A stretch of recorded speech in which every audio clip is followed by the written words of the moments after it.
Today is April 8th, 2020. This marks the 6th year of the end of extended support for Windows XP, the operating system that held not only an important part in many of our childhoods, but was also very important in the tech industry. Windows XP was the operating system that, while yes, had a rough first go, by the time it received its second service pack, and eventually a third in 2008, was one of the most widely used operating systems throughout the 2000s, eclipsing Windows 98, 2000, and even Vista. At one point it was toe-to-toe with the usage of Windows 7, the OS that overtook XP in internet usage rankings in August 2012. This OS was also infamous on the internet for its end of support 6 years ago as of the making of this video, with many news outlets making their dramatized videos and articles about the OS and how people should upgrade to the then new Windows 8.1 or making a safer migration to Windows 7, which most enterprise organizations and businesses did, of course, given Windows 7's also infamous end of support, but that's exceeding the scope of this video. So today, I want to look back at the operating system that powered millions of PCs and Macintosh computers throughout its lifetime, and of which holds a special place in our hearts today, for being one of Microsoft's best and arguably most important operating systems of all time, the legendary, one and only, Windows XP.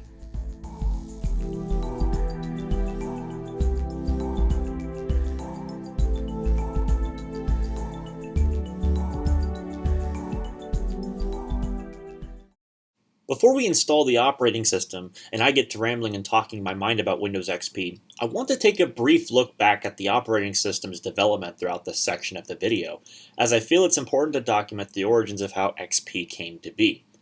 XP didn't have nearly the spectacular development cycle as that of its successor, Longhorn, or what came to be known as Windows Vista, but it still holds much importance to the history of Windows. One thing you might not have known was that Windows XP used to be derived from a project known as Microsoft codename Neptune. Neptune was a modified Windows 2000, which was to be customized to be the next home version of Windows, to be the successor to the then released Windows 98 SE. This was even before the release of the ill-fated Windows ME. This was 1999, keep that in mind. Neptune at this time was scheduled to be released alongside another one of Microsoft's projects of the time, codename Odyssey, which was the next version of Windows to be tailored to the professional market. Odyssey, however, never came to be, or at least in operating system form, unlike Neptune, even unofficially. Neptune had a funky version of NT 5.50.5111.1, though it still had many references to Windows 2000, including some parts of the interface still showing NT 5.0.5111.1. Alongside some other similarities to Windows 2000, including its user interface for the most part, Neptune also had some other unique changes, such as automatic updates, which at the time were not in Windows 2000, but the feature did make it to Windows XP and I believe even Windows Millennium Edition too, a new help center, and even defaulting to putting the computer to hibernate rather than shut down. Of course, this was a feature made it in Vista, but it was slightly different, but it still had the same exact purpose of doesn't shut the computer down, rather it actually does something else.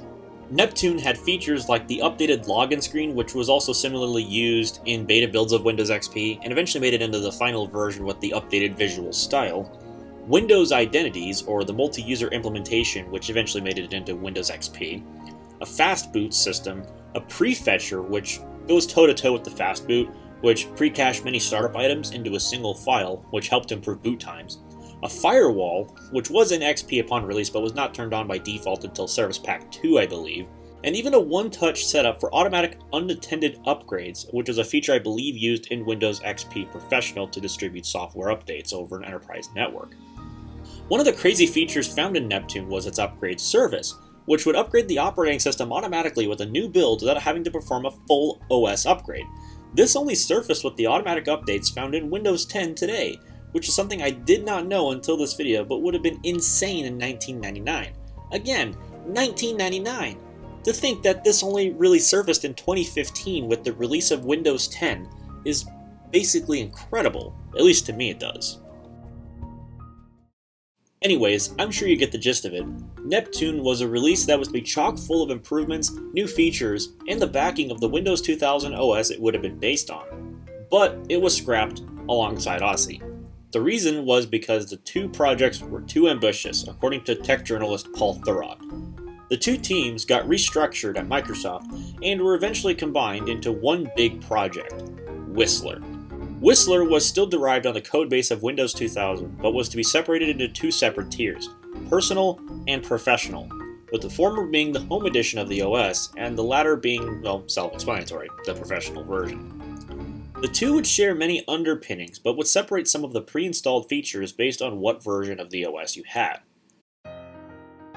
The name Whistler came from the city Whistler, British Columbia, as many Microsoft employees skied at the Whistler Blackcomb Ski Resort. Some of these project names would later be used as code names for future Microsoft OSs, which is out of the scope of this video, of course, and you might have known some of them. Whistler was to be released in the second half of 2001, and was given the name Windows XP on February 5th, 2001. The reason for the naming was because of the marketing tagline, Experience. It would have probably otherwise been called Windows 2002, based on XP's version 2002 name under its System Properties window within all official Service Pack versions. Windows XP was officially introduced with a $1 billion marketing campaign starting in June 2001 with the tagline of Yes You Can, originally Prepared to Fly, but was changed shortly before its debut due to the events of 9/11 in 2001. Devices with Windows XP pre-installed started launching on the 24th of that month, with general availability on October 25th, 2001. The OS cost $199 for the Home Edition and $299 for the Professional Edition on store shelves, if I'm not mistaken. Windows XP launched with many improvements to the user experience, including the revamped Start menu, a revamped taskbar with grouping capabilities of multiple instances of one program to reduce clutter, Internet Explorer 6 and Outlook Express 6, product activation to reduce piracy, DirectX 8.1, Windows Media Player 8, fast user switching, remote desktop and remote assistance programs, and more. This was actually quite a big release, to be fair, for how long the development cycle was. In order to run Windows XP, the bare minimum system requirements included an Intel Pentium or compatible CPU with a 233 MHz clock speed, 64 MB of RAM, although some say 128 MB was actually the minimum given restrictions, 1.5 GB of hard disk space, and a CD-ROM drive to install. It was recommended to have a 300 MHz Pentium 2 class CPU or compatible, 128 MB of RAM, the same 1.5 gigs of hard drive space, plus an additional 3 gigs or so for service packs by themselves if needed, a sound card with a sound output device, and an internet connection for activation reasons. Windows XP had 3 official service pack updates throughout its lifespan, being released on September 9, 2002, August 25, 2004, and April 21, 2008, respectively.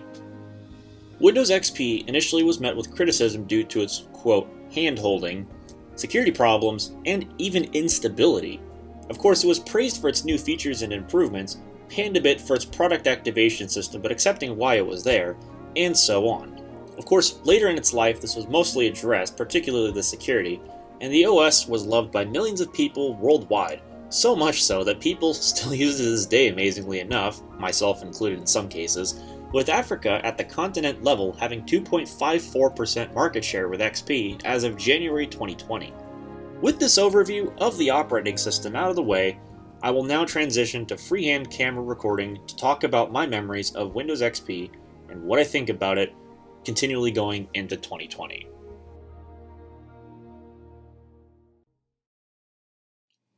Okay, so here we are at the desktop of my Mac, and I decided today we're going to just do it in a virtual machine for the sake of convenience. I was thinking about doing it on actual hardware, but that would probably be not worth doing just because I've already got plenty of Windows XP computers, and it's easier to do a VM for video's sake rather than doing a computer-based install just because of the fact that, well, it saves wear and tear on my components, and I'd rather do it on one of my daily machines rather than one of my other machines that I could use for another project. So I digress. So here we have the VM right here. We're going to go ahead and power it on and get to this. The familiar blue screen. I remember seeing this so many times back in the day of having to install Windows XP on something. These were definitely simpler and better days, I will tell you that much. So, my first exposure to Windows XP was actually in elementary school, or in some cases, people like to call it primary school. Although ours is called the primary school, I like to say elementary just because it's more proper, I guess. Anyways, so needless to say, our first exposure to computers actually wasn't even Windows at all. We had in kindergarten old Apple Macs. We actually had beige Macs at Apple IIgs. Mainly, I think it was like a Performa 5000 series. There might have been like an old LC or something in there somewhere. I don't remember exactly. I do distinctly remember the 2GS though, because I played on that thing a little bit. And then the Performa 5000, or it might have been a Power Mac 5000. I can't remember for the life of me. Anyways, it doesn't really matter for the sake of this video. It's just that's what it was. But when we got into, I think it was first grade or second grade, might have been even later than that. I honestly can't tell you exactly for sure, but it was either first grade or second grade. We got introduced to doing keyboarding or typing or whatever you'd like to prefer to call it. And we had Dell Optiplex GX620 computers, and they were Pentium 4 based. They were the ultra small form factor, so that was even better. They might have been in GX520s, but I honestly can't really confirm. Either way, they ran Windows XP Professional, and at that time we had the Novell system for logging in, and that was a bit of an interesting, yeah, we'll just put it that way. There wasn't a local Active Directory style of domain on the network, but anyways, it doesn't really matter. And at that time, we were using Internet Explorer 6. Some machines had Internet Explorer 7 because at that point it was like 2007, 2008. So some computers already had Internet Explorer 7. Some of them still had Internet Explorer 6. Of course, that was back in the day when Internet Explorer 6 was, still actually usable on the internet. So yeah, but I remember we going in there and we had the room all dark and everything, and we just did our keyboarding and all that stuff. We used to play on the computer, and it was actually quite an interesting little experience. I can't even English, but anyways, I digress. So as far as at home, my first exposure to having Windows XP at home was actually at my grandma's house, because in 2007 she bought herself a computer, printer, monitor, all the setup, and I think it was like, God, I can't remember how much the computer cost, but it was not cheap, I'll tell you that much. I think it was like, oh God, it was at least $1,000 or something like that. It was in that range. Anyways, so I believe it was an Athlon 64 with, I think it was either 2 gigs or something or another of RAM. Had quite a bit of RAM in it for Windows XP. It might have even been 3 gigs or something like that, just because. It had a lot of hard drive space. Came with a 1280 by 1024 monitor, some HP printer of some kind, which I eventually got handed down to me, but it had ink clogging issues, and so I just pitched it in the recycling. Anyways, I digress. But that computer had a Asus motherboard, and it ran Windows XP from the day that we got it up until it died in 2012, I think. Yeah. It was shortly after New Year's. The motherboard just crapped out on the computer, and it no longer worked. Like, it just stopped booting. Typical crappy Asus motherboards, which I still don't know how they're making money these days, but it seems like every Asus motherboard I've run into, it just dies within a certain given lifespan. I don't know why that is, but anyways, that's just my user experience. So, yeah. And there's also another thing. This used to always say setup will complete in approximately 39 minutes. I always used to chuckle at that because it would always be faster, typically. Anyways, but yeah, we used to use that computer for like everything, and we used to have issues with viruses because you know how Windows XP was back in the day. You know, the days of Service Pack 2, where you know you would have virus alert in the taskbar, and you'd have the active desktop crap popping up on the desktop, and oh, the memories. And of course, yeah, we used to set goofy pictures of ourselves as our wallpapers. It was better days. I was certainly a hell of a lot younger back then than I am now. I mean, obviously. But yeah, that computer of my grandma's ran XP up until late 2013 when we finally got her to upgrade to Windows 7. We actually had one of the last copies of Windows 7 Home Premium that we ever bought, and Microsoft probably ever sold.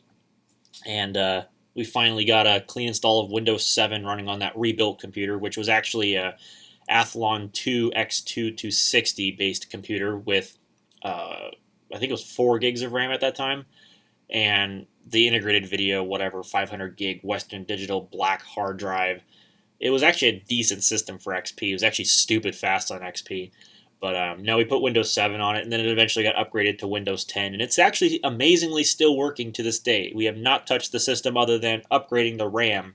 It has not been touched. So, well, other than a clean install of Windows 10, because obviously Windows 10 1507 wrecked that thing like a mother.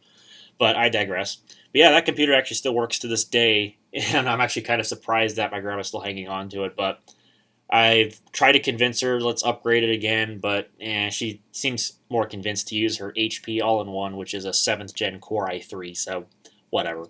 That's my thing. So anyways, let me put in my name here. And this copy of XP is a little bit different. It's got the stuff modified so you don't have to have a product key and all that fun stuff, just so that way it makes the install process go a little bit faster. But, it's otherwise basically the same. Some of the icons are updated here, as you can tell.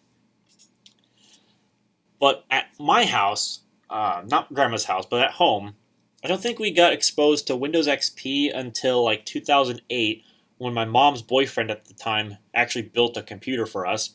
I don't remember the specs of the original system, but I believe it might have been based on a Celeron D. I couldn't tell you for sure.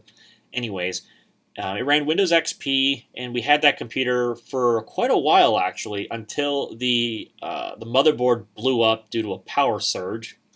Of course, it wasn't protected by a UPS, so the whole system was totally dead. So it got rebuilt again. I don't remember if it was when it was before we had Windows 7, because I know that when we got the system back after some work or whatever happened to it the first time, it came back to us running Windows 7. And I do distinctly remember using Windows 7 for the first time and how all fresh and new it was. It was actually kind of cool. I did like the themes and all that fun stuff. It was actually a really cool operating system. And this was like 2009, 2010. Like, this was very, very, very early days of Windows 7. Keep that in mind.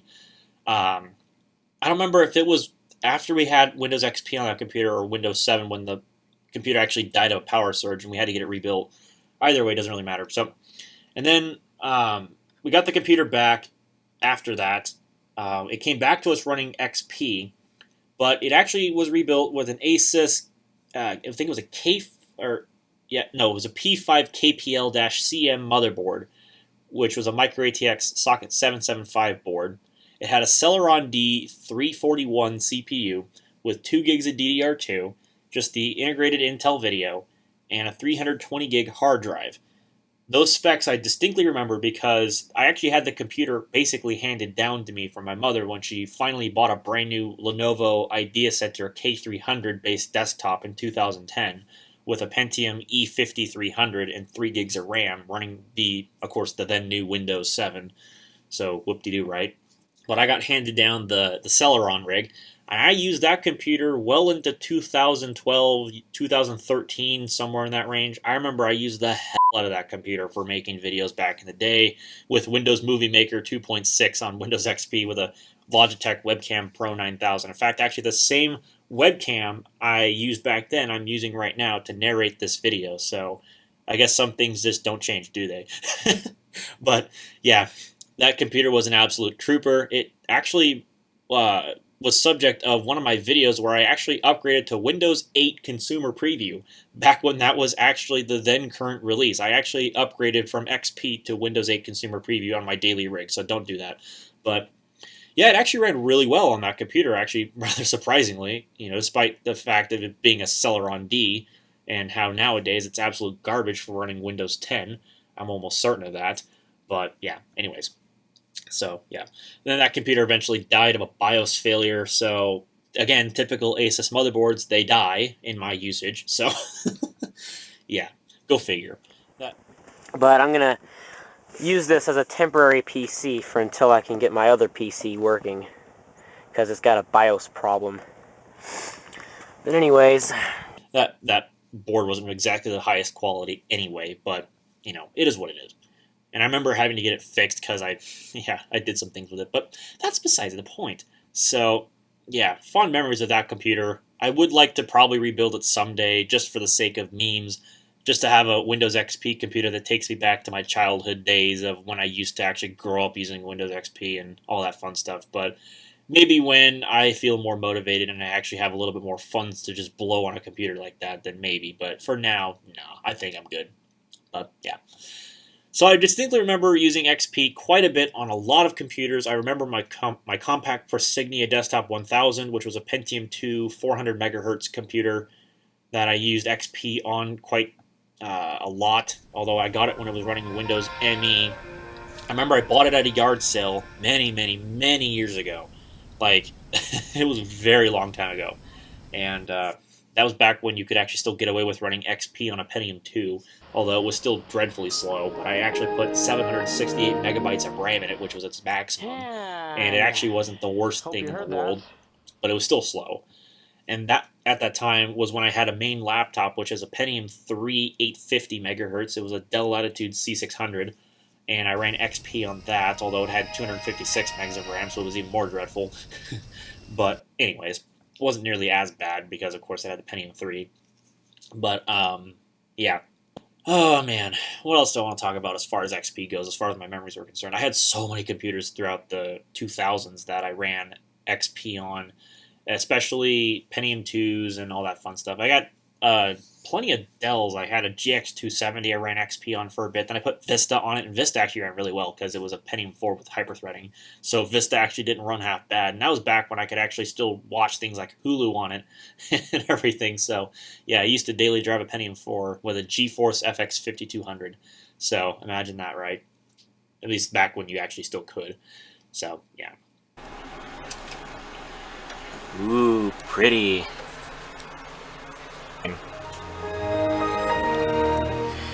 Well, she booted up. We got a Pentium 4, 2.6 gigahertz, and 1.5 gigs of RAM. Those days are long past us, that's for sure.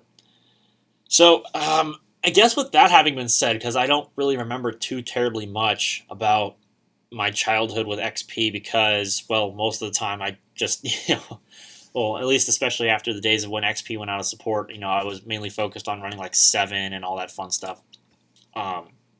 So I'm trying to really think about my thoughts about it nowadays. I remember when it went out of support and how news outlets over dramatized it, and I remember when there was the video about CNET that did it. Of course, you saw that at the beginning of the video where they dramatized the end of support for XP. There's a bunch of other things too, like the WannaCry exploit that got patched and all that fun stuff. So my thoughts about XP in 2020, like XP these days, you probably shouldn't be running it just for the sake of you just shouldn't be running XP. Just mainly due to the fact that there's the security problems. It's dated looking by today's standards. It doesn't look dated to me just because the amount of times that I actually installed XP, used it, looked at it. I mean, yeah, it's stale, no doubt, compared to modern experiences, but I will never, never not like the look of Windows XP because this is what I used. This was my operating system that I grew up with, basically. But nowadays, it's definitely long in the tooth, especially for like web browsing and that sort of stuff. Not interested in that. But anyways, definitely XP will still live on for me, at least as far as like vintage computers are concerned. As far as older gaming computers are concerned, all that fun stuff. All right, now we get into the desktop here.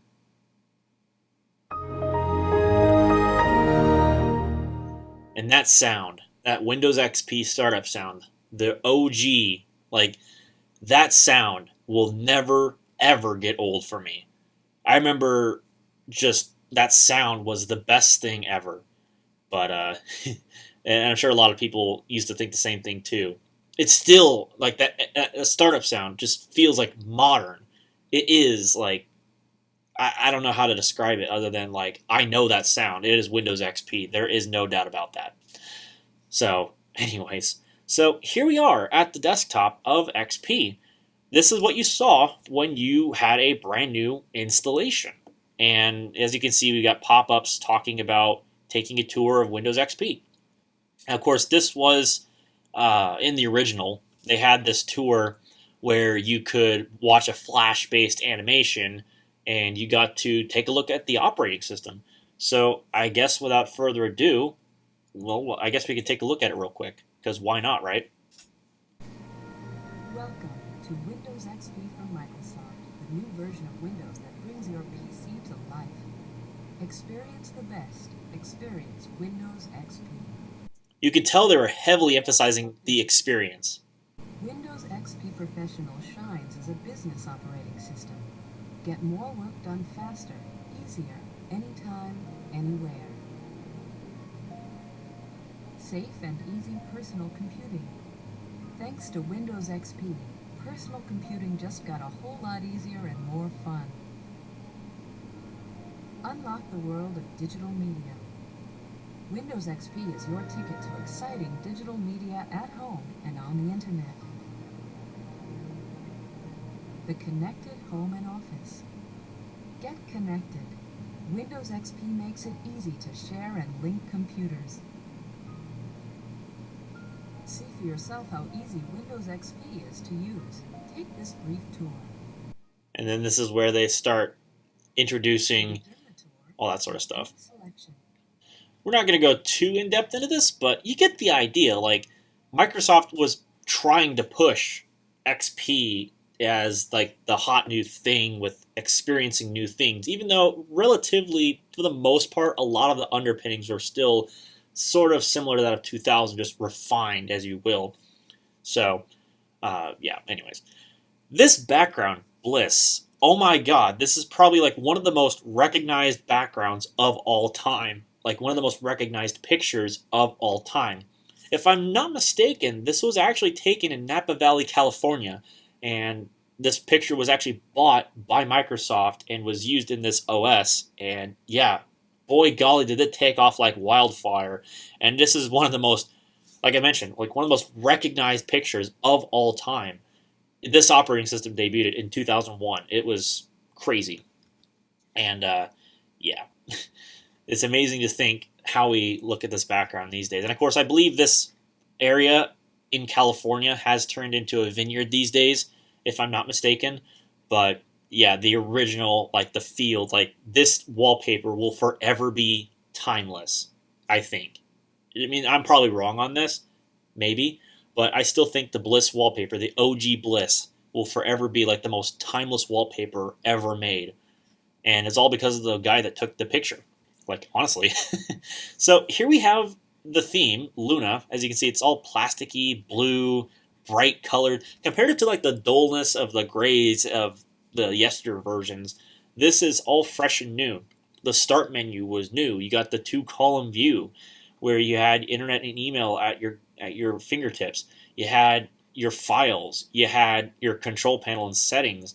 You had support. You had run. You had all your programs off to the side. Like this theme was all bright and colorful, brand new for 2001, or for many people 2002. Like this was a brand spanking new experience. Like it felt the same, but it was also new in many ways that helped improve the user experience, and it was fantastic. So, yeah, lots of good stuff in here. Of course, this is Service Pack 3 of XP. Why wouldn't it be? So it is updated in some ways. Some of these programs are the newer versions, such as the remote desktop connection. This is the one that was in Windows Vista. It pulled a very similar theme to it. So as you can see, it's got the Vista style of streak lines over on the side and the Vista style of icon, but it's very much tailored to look like the one that you'd see in XP, but a lot of the icons are from Vista. This was a Service Pack 3 update, I think. Might have been Service Pack 2. Some of these icons, I think, like this one here is the XP icon, but otherwise I think every other icon, for the most part, was a Vista-based icon. Yeah. Of course, Windows Media Player was updated, I believe, in Service Pack 1 to Media Player 9. It might have been Service Pack 2 that did that. I'm not sure which one did it, but I know the RTM came with Windows Media Player 8, and then one of the service packs updated it to Media Player 9. I think it was actually Service Pack 1 that actually did that, if I'm not mistaken. Of course, Windows Messenger was a big deal, and it took advantage of what was then called the .NET Passport, which eventually became like the Windows Live account, and eventually just nowadays is known as the Microsoft account. But I believe it all originated back then as the .NET Passport. Maybe it had a different meaning back then, but I believe that's what it was called. So there's that for you. Of course, Windows XP came with, as I mentioned, Internet Explorer 6, Outlook Express 6. So obviously here is Internet Explorer 6. This is one of the most infamous versions of Internet Explorer of all time. And no doubt it's because of the infamous Internet Explorer has experienced a problem and needs to close dialog box that we all used to see back in the days of late Internet Explorer 6 usage on the internet. And yeah, obviously the latest implementation, which was in Windows 2000, ended support in 2010. So that's when Internet Explorer 6 finally went out of support. But, you know, so here it is, Internet Explorer 6, version Service Pack 3, based on NCSA Mosaic. And yeah, this is the web browser that I remember using back in first grade, and it definitely looks nostalgic to me. It looks really, really old. Like, this interface takes me back to my childhood of having used Internet Explorer 6. Of course, primarily when I was at home, I used Internet Explorer 7 and 8 mainly. Sometimes Firefox. I used Firefox for a bit, but I was mostly an Internet Explorer person back in the day. And I think I went to Google Chrome after a bit, because I think Firefox got slow. And then I used Chrome for quite a while, but then I went back to Firefox because Chrome's memory usage and startup times on a mechanical hard drive were just bloody awful, and they still are to this day. And I'm kind of anxiously waiting to see how Microsoft Edge turns out, and I want to see the Linux port, because once they get the Linux port out and I can actually install it on Linux, then I might actually consider going back to Chromium, because I think Microsoft's actually doing it right with Edge, finally. But I don't know. Usage we'll have to see. But yeah, that was Internet Explorer 6. Of course, going alongside Internet Explorer 6 was Outlook Express 6. So as you can see, I'll close out of this wizard here. It's very much similar to the older versions, has a very similar interface, but it's updated, of course. And I remember my grandmother used to actually use this with the local ISP's email. We used to use this to check her email back in the day. And yeah, this interface right here also really takes me back to the not early, but the late 2000s specifically. I distinctly remember Outlook Express 6. This was the email client of choice. So, yep, there it be. Outlook Express 6. Glorious. I love how in here they actually use the older style icon, even though they have the newer plasticky Windows XP icon used everywhere else. So, go figure. But I believe it's just because they shared Outlook Express 6 across all the 9X versions of Windows, including NT4 and 2000. I believe NT4 got Outlook Express 6 as well, because they got Internet Explorer 6. But anyways, I digress. So, yeah, there's those two programs.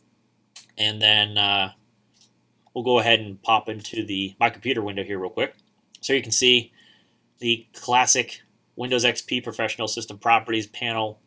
As you can see, version 2002, which I believe if it wasn't for this XP moniker, I believe this would have just been called Windows 2002. It probably would have been. I mean, let's not beat around the bush. They've had to have put it in here for a reason, this version 2002 moniker.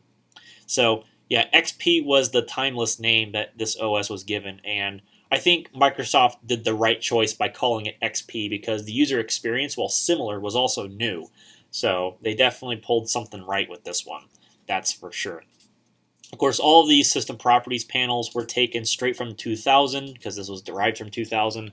So 9X users didn't have the device manager within the system properties panel anymore. You had automatic updates, as I mentioned, which again has a Vista-esque style theme with the XP shield on it. System Restore, which was also a big deal back in the day. Of course, that was a feature found in Windows Millennium Edition. Like that nice pixelated icon there. So, yeah. So let's go and take a look at some of these wallpapers, just because I'm actually kind of curious to see what kind of wallpapers we got back in the day. So, Ascent. I remember some HP recovery utilities actually used this background when it was starting up. I believe it was my HP Pavilion A1477C that actually used the Ascent background. We had Autumn. Looks alright, although this is a heavily compressed image, but then again, a lot of these were because Windows XP back in the day, this is an 800 by 600 resolution. A lot of these backgrounds are also 800 by 600. There's Azul. I actually remember using this wallpaper back in the late 2000s for a time or two. I do remember that. Of course, there is the most important background of all time, Bliss. And some of the other tiled backgrounds from 2000 actually sneaked their way in here, such as the tiled Blue Lace 16. That, I believe, actually dates all the way back to Windows 95, and it's actually still in XP. Coffee Bean was a 2000 texture, if I'm not mistaken. Crystal was one of the backgrounds seen in XP. Looks really cool, honestly. Feather Texture, I believe, was another one from 2000, if I'm not mistaken. There's Follow, as you can see, the fish wallpaper. So XP had a lot more pictures, like actual live pictures, as I believe it emphasized that with its experience theme. Like it brought more real life things into the OS rather than the tiled textures and whatnot that were previously seen inside of Windows 2000 and ME. Although ME, they had more like real life things. Like I remember the I think it was Yosemite background. I think was one of them. There was the chateau rather. And I think there's some other backgrounds in ME. Not all of them made them to XP, of course. I think Gone Fishing was another one that was probably unique to XP. I couldn't tell you for sure. Greenstone might have been one. There's Home. So there's a picture of a home. I don't know where this was actually taken, but I don't know. You kind of get the idea here. One of the earliest backgrounds was actually Moonflower. If anybody's ever played around with like the Whistler builds, this is one of the earliest XP derived wallpapers, if I'm not mistaken. I think really early Whistler builds had this in there. And there's Peace. Looks pretty interesting, I would say. Definitely something from the 2000s. There was Power. So yeah, bright hot pink wallpaper. Prairie Wind. This was straight from 2000. This wallpaper right here is straight from 2000. There is no arguing about that. There's Purple Flower. So that's what that background looks like. There is Radiance. A nice looking picture of the moon. I remember this was used, I think, in a Plus theme, if I'm not mistaken, but I could be wrong on that. But that wallpaper looks pretty dang cool, if not just for the sake of it being 2000s. This wallpaper here, Red Moon Desert, this launched with Whistler build 2428 as its out-of-box wallpaper. And obviously Whistler build 2428 was the one build that actually introduced the Luna theme to the world. It was a very ugly looking theme, it had more reflections and was less plasticky and textured as XP's theme is here. But this wallpaper was in Whistler 2428. Rhododendron, this was also a background I think pulled straight from 2000. Ripple was unique to XP, so that's what Ripple looks like. Then let's scroll down a little more. Yeah, XP came with a ton of nice looking wallpapers and patterns. A lot of them. I think this one was actually another one pulled from 2000, if I'm not mistaken, this Soap Bubbles one. Stonehenge is another one, which I think this probably is another background that's kind of gone a little bit timeless, but I don't know, I could be wrong on that. I know Bliss was the most infamous one, but you get the idea.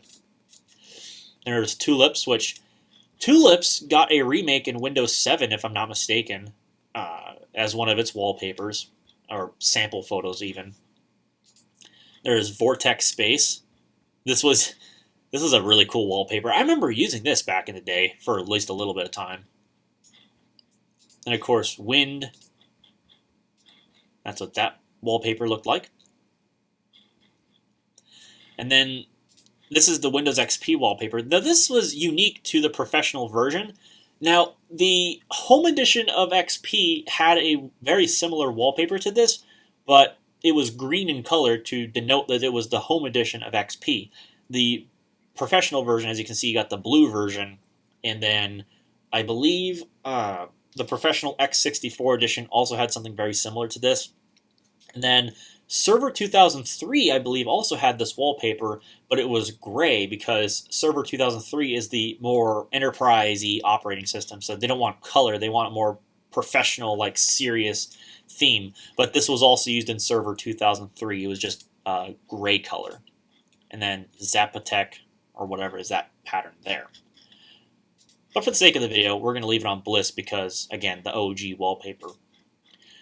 In Windows XP, they actually got rid of most of the OpenGL screensavers found in 2000 in ME. Rather, they got replaced with these Direct 3D screensavers. So one of the unique ones was the flower box.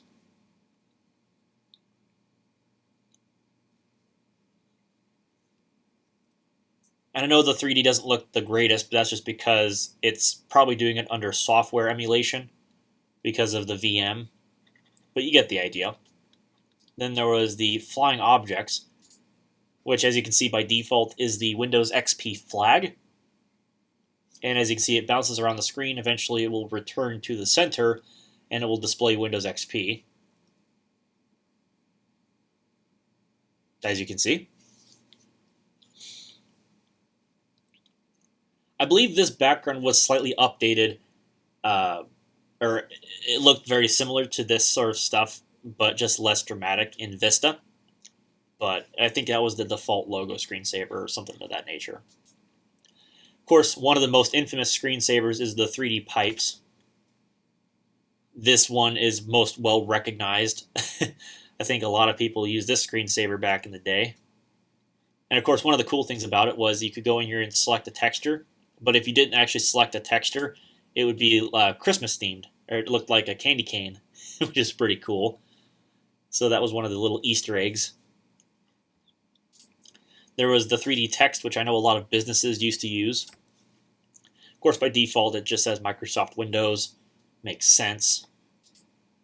But you could go crazy with the animation style and what it would do. So, yeah, you could really have fun with this. I remember dentist offices and some businesses use this screensaver. Of course, I believe this is still in Windows today, but of course, you know, we don't really typically use screensavers. We just fade the screen out, but I digress. Then, of course, there was some other things that were pulled from older versions of Windows, like the Starfield. This was pulled from earlier Windows versions, which makes sense. A classic screensaver. One that's really cool to look at is the Beziers.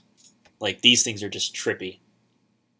And this really, like, reminds me of, like, a classic Macintosh screensaver, if you get what I mean.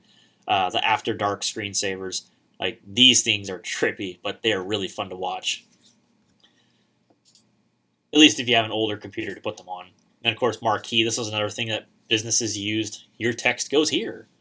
And it used to have different positions on the screen. You could change the colors and all that fun stuff. Then Mystify was another one of those that was derived from Beziers, but look at that. That's cool. And then, of course, at the end of the day, the default, simple Windows XP Professional logo. Very simple. So, there we go. And in some cases, you'd have the lovely Energy Star logo down there if it was compliant. Now, here is the appearance themes. XP had a theming engine built into it, of course, and Microsoft actually provided plenty of themes back in the day to customize XP, including the Plus Pack and like Plus Digital Media Edition, which I'm not covering in this video, but those did add some stuff to XP, including some visual themes, particularly just Plus. And you could make custom themes, you could save them to your computer as theme files, you could share them with your friends. Like, this was really cool. But, of course, you were limited to the built-in themes of Windows. So you'd have your Windows Classic style which brought forth all your classic themes from all the previous versions of Windows. This was the last version of Windows to keep all these older styles of classic themes, such as the red, white, and blue, the desert, that sort of stuff. Once Windows Vista came out, you're basically stuck with classic and standard and the high contrast themes. All the other customized themes are gone.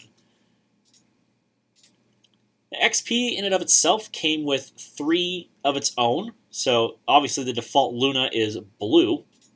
There is also olive green, which we'll go ahead and apply. And this theme actually looks pretty good, and it could go well with some wallpapers. And it even themed the start menu. As you can see, the text is conforming to the color of the start menu. And honestly, it actually looks really nice. And then one of the most infamous for some themes was the silver theme. As you can see, it's more metallic-y, has black text in the title bars to make it easier to read. And yeah, there's your silver theme. Looks really dang good. Like, this was one of my favorites. And then there were some other ones that Microsoft included as well, such as the Energy Blue, which was seen in Windows XP Media Center Edition. It was unique to that version of Windows, as that was that's what came with it pre-installed. Then, in the case of this particular version of Windows, it comes with this style known as the Zune style. This was a downloadable theme from back in the day, and as you can see in this version of XP, it came pre-installed. And you could change, in some modded versions of this theme, you could change the color of the start button and whatnot, but this is the one by default. And I believe, again, this was an official Microsoft theme, and of course it's all black, and it looks really dang sick. I honestly really like the look of this theme. So for an official theme that you could download to your computer, like, this looked really cool. Of course, we all know how XP had the theming engine of itself patched. I think it was like the uxtheme.dll was patched. And so there were loads of themes made for XP, and a lot of them were made into the unofficial XP versions that we've seen, especially on YouTube and on the internet, BitTorrent sites, all that sort of stuff. Of course, one of the most infamous is Windows XP Gold 2016. I'm sure a lot of people have seen that video. But yeah, this was exploited, and it was huge. Like, this was one of the defining features of XP, was its theming engine. There was no doubt about that. That was one of the biggest things that people remember about XP, was its themes and the amount of personalization you can do. Another thing that was in XP, although not turned on by default until Windows Vista, was the Cleartypes. And this actually goes back all the way to Windows 98. If you ran updates and did all that fun stuff, you actually had Cleartype font support. Although, again, as you can see, it wasn't on by default, but it is now. And it's supposed to make text a little bit easier to read as far as flat screens go. The font was chunkier by default in previous versions because they were trying to optimize the user experience for use on a CRT, where the image on a CRT might not look nearly as sharp as it does on an LCD, and so they made the fonts a little different just to associate for the CRT so it was still readable. But if you're on an LCD, you can turn on Cleartype and it looks significantly better. So let's take a look at the Explorer. As you can see, this was also themed after Internet Explorer 6, of course, but this actually gained quite a bit of useful features. As you can see, the task pane is off on the left-hand side, and it contained useful functions such as, in this case, in my computer, you could view your system information, add or remove programs, you got a direct link to the control panel. You also had other places, so you could go to your documents quickly, you could go to the control panel again quickly, you could go to my network places quickly. And then you also had a My Computer section thing here for details, telling you what folder you're in, and it would also give you details if you clicked on a drive.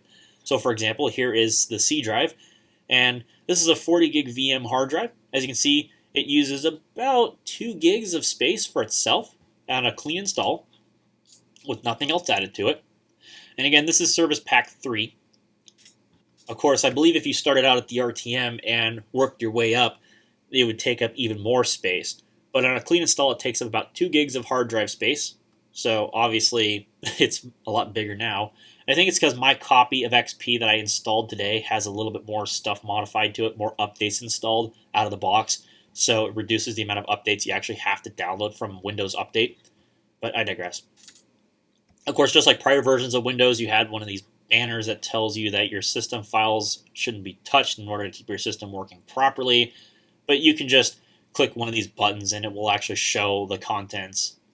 And this took place for the Windows folder, and it took place in like System 32 was another folder that would tell you about that.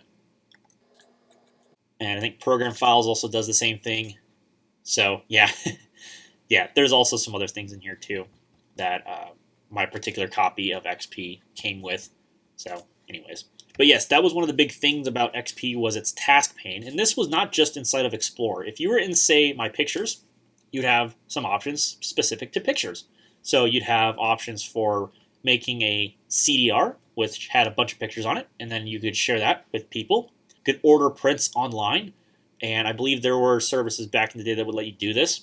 Of course, there are still nowadays, but not to the same integration as XP did back in the day.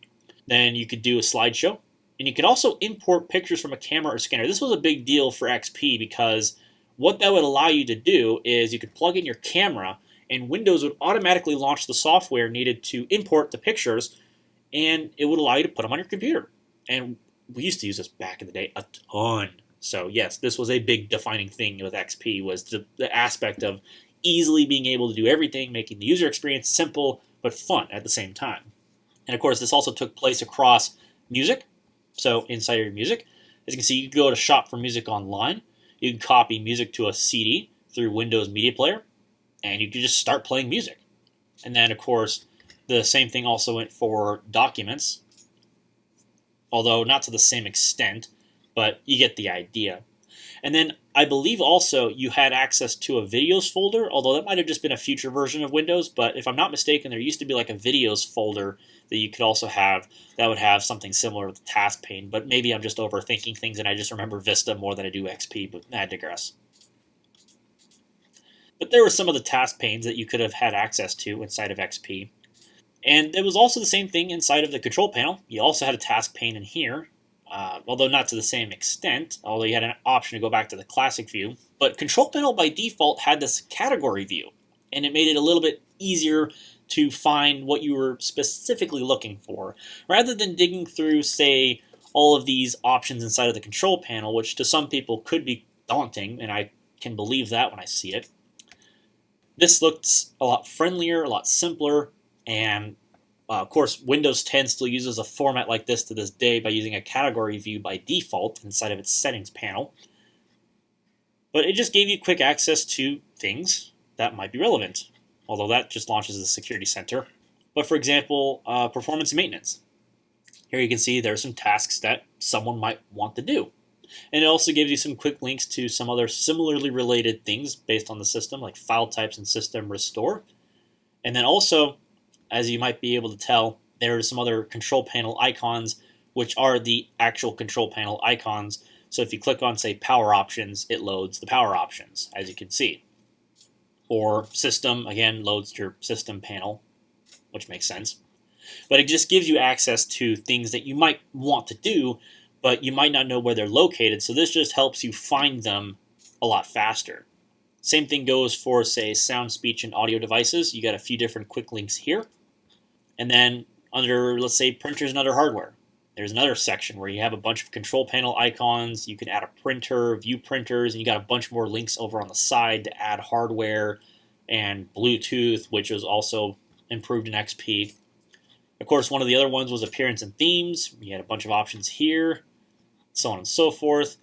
Of course, there was network and internet connections. This is another one which had a bunch of options in it, as you can see.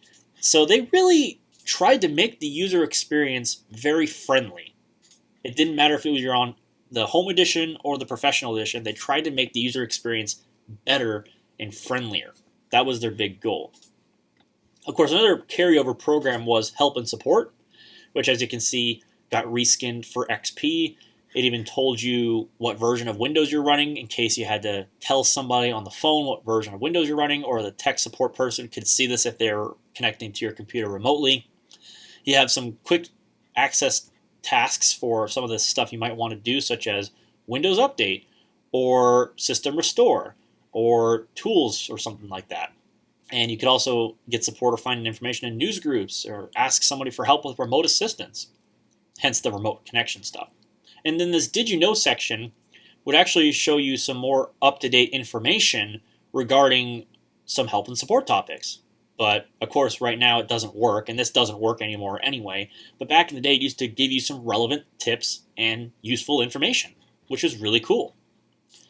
And of course, you got really quick access to support, and this was really useful stuff back in the day, especially when it was connected to the internet where you had access to all the up-to-date help and support information regarding XP. But really, I think as far as XP goes, that's all there really is to say about it, at least without trying to go through every single program that's on this operating system, which could take forever. So just to keep it simple, I think we're going to go ahead and wrap it up there. And of course, I'm sure that a lot of people have used XP, so I don't need to go beating around the bush with all these programs. I'm pretty sure people know exactly what this is or get the idea. So, yeah, there is Windows XP. So, it's hard to believe that it's still out of support 6 years later. I mean, I still believe that it's out of support. It's old, it's got security problems.